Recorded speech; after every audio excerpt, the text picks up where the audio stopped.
నమస్తే అండి. ఇవాళ నేను 'return of the dragon' cinema చూశాను. మన అందరికీ ఈ సినిమా కాలేజ్ లైఫ్ గుర్తు చేస్తుంది.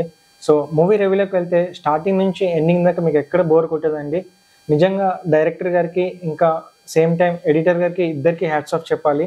ఈ మూవీలో ఎక్కడైనా చిన్న మిస్టేక్ జరిగిన స్టోరీలో కానీ, ఎడిటింగ్‌లో కానీ సినిమా మొత్తం కొలాప్స్ అయ్యేది. చూడ్డానికి ఇదొక సింపుల్ స్టోరీ, కానీ story, screen play, dialogues, direction, editing, frame to frame చాలా కేర్ తీసుకున్నారు. ఈ మూవీలో ఉన్న డైరెక్టర్ టోటల్ 3 మూవీస్ చేశారండి. నేను థర్డ్ మూవీ ఒకటి చూశాను. నిజం చెప్పాలంటే నేను ఈ డైరెక్టర్ మీద కంటే ఎక్కువ హీరో గారి మీద ఎక్స్‌పెక్టేషన్స్ పెట్టుకొని సినిమాకి వెళ్ళి చూడడం జరిగిందండి. సేమ్ ఇదే ఎక్స్‌పెక్టేషన్స్ మన తెలుగు స్టేట్‌లో ఉన్న డిస్ట్రిబ్యూటర్స్ కూడా రావడం జరిగింది. సో, అని నేను అనుకుంటున్నా. ఎవరైనా లవ్ టుడే సినిమా చూడకపోతే చూడండి, చాలా బాగుంటుంది. నేను ఆ సినిమాకి కూడా రివ్యూ ఇచ్చాను.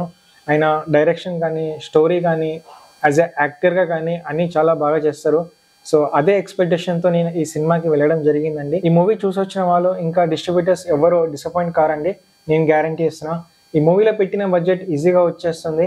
ఇంటర్వెల్ ట్విస్ట్ అయితే మైండ్ బ్లోయింగ్ అని చెప్పుకోవాలండి. అండ్ ఈ మూవీ స్టోరీ తగ్గట్టు తెలుగులో టైటిల్ నేమ్ బాగా సూట్ అయింది. అనుపమ గారికి చిన్న రోల్ ఇచ్చారు, కొంచెం డిసప్పాయింట్ అయ్యాను. ఎందుకంటే ఆమె స్టోరీ సెలెక్షన్స్ చాలా బాగుంటాయి. ఈవెన్ టిల్లీ స్క్వేర్ రివ్యూ అప్పుడు కూడా చెప్పాను, ఆమె స్టోరీ సెలెక్షన్స్ చాలా బాగుంటాయని. సో, ఈ మూవీలో పెద్ద రోల్ ఉంటుందని ఎక్స్పెక్ట్ చేస్తాను నేను. ఈ మూవీలో ఇద్దరు హీరోయిన్లు ప్లస్ గెస్ట్ రోల్గా లాస్ట్లో ఇంకొక హీరోయిన్ వస్తారు. నేను పేరు చెప్పను, మీరే చూడండి. సాంగ్స్ బాగున్నాయి, కామెడీ బాగుంది, యాక్షన్ బాగుంది.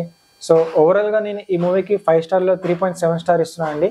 చిన్నవాళ్ళు, పెద్దవాళ్ళు అందరు ఈ మూవీ చూడొచ్చు. అసలు మిస్ అవ్వద్దండి ఈ సినిమా. థియేటర్లోనే చూడండి, ఫుల్ పైసా వసూల్, నేను గ్యారంటీ ఇస్తున్నా.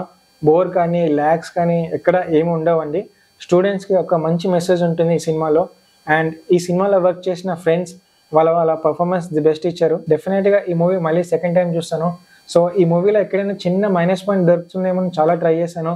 డైరెక్టర్ గారు, ఎడిటర్ గారు ఆ ఛాన్స్ ఇవ్వలేదు. సో, ఒక మంచి సినిమాని సపోర్ట్ చేస్తారని ఆశిస్తూ, see you in next video. See you, bye by.